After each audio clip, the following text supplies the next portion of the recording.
In this video, I'm going to show you how to replace the rear sway bar links on this Hyundai Sonata. Located behind your rear wheel, let's get started. Use a 21mm socket, remove all 5 lug nuts, and then pull the wheel off. Keep in mind, if your vehicle has these hubcaps, they will want to come off as soon as you pull the lug nuts off, so remove those as well.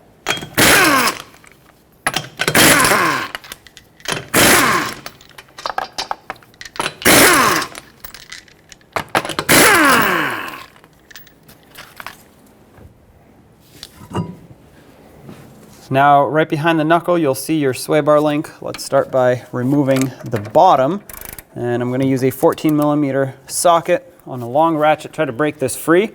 Now, this is most likely not going to come off, just the nut. It's going to spin the stud as it's doing right now, but that's okay because we can actually hold that with a 14mm wrench right here on the base where it goes through the sway bar, just like that. And then you can use either a socket or another wrench on the mounting nut to remove that the rest of the way.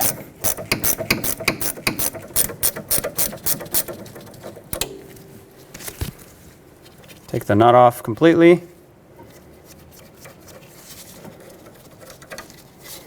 Pop the sway bar link out. Well, let's do the same to the top. We'll break this free. And it's going to spin the stud. So let's just hold it. There we go. And remove this the rest of the way.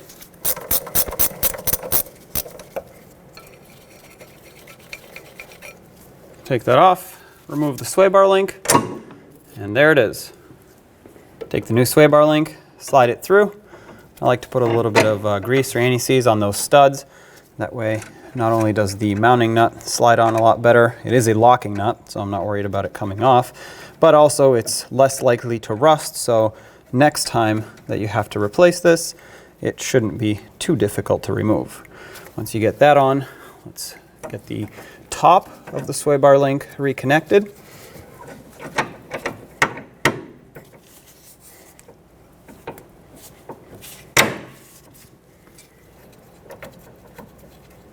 For the new hardware, you're going to need 15mm wrenches for both the mounting nut and the stud.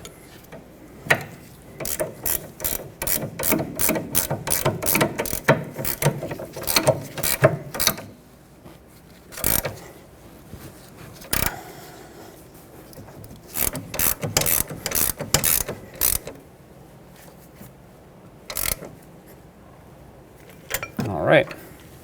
The torque for both of these mounting nuts is going to be 30 foot-pounds. I will try to torque the bottom one.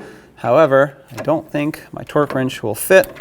And just like I thought, it does not. If yours does, depending on the position of the coil spring, you might be able to torque it. Once again, 30 foot-pounds. If not, just do your best to make it nice and tight. However, I will be able to torque the top one. That's it right there. If the stud starts moving and you can't properly torque it, just hold this with a wrench. Other than that, I always recommend replacing sway bar links in pairs, so do the same to the other side. Let's put the wheel back on. At this point, if your vehicle has a hubcap, you're going to want to put that on since the lug nuts go over that. You want to make sure that the cutout for the valve stem lines up, just like that. Start on all 5 of your lug nuts. We'll bottom them out in a cross pattern to seat the wheel, and then we'll torque them also in a cross pattern. That way everything can seat evenly.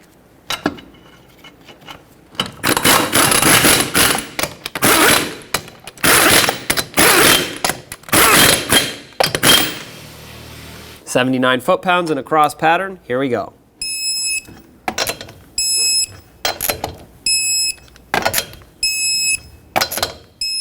Double check them.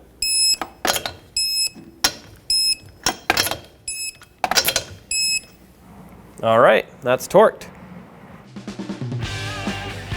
When only the best will do, demand TRQ. The only company that lets you view before you do. TRQ is committed to offering the highest quality aftermarket auto parts that are engineered for peace of mind. Thanks for using and viewing with TRQ.